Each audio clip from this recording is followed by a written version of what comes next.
বন্ধুরা যারা ছাদে চিলেকোঠায় ওঠার জন্য সিঁড়ি বানাবেন ভাবছেন তারা এরকম একটা লো বাজেটের মধ্যে সিঁড়ি বানাতে পারেন। এই সিঁড়িতে খরচ হয়েছে মাত্র 12,000 টাকার। সাইডের অ্যাঙ্গেল ইউজ করা হয়েছে 1.5 বাই 1.5 অ্যাঙ্গেলের।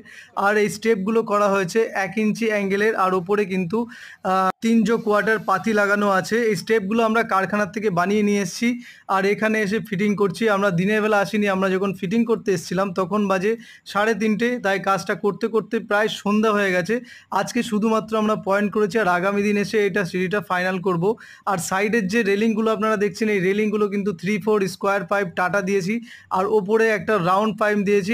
এটা কিন্তু 1 ইঞ্চি 2 সুতো গোল পাইপ, এটা 1.5-এর থেকে একটু কম। এটা কারণ এনার লো বাজেটের সিঁড়ি, মাত্র 12,000 টাকার মধ্যে এটা কমপ্লিট করতে হবে, সেই হিসাবে আমরা করেছি। সিঁড়িটার হাইট হচ্ছে 8 ফুট আর চওড়া আমরা করেছি 9 ফুট। সিঁড়িটা এত কম পয়সার মধ্যে কেমন হয়েছে আপনারা বলবেন। ফাইনাল ওয়েল্ডিং করার পরে লুকটা এরকম, দেখুন দারুণ মজবুত হয়েছে।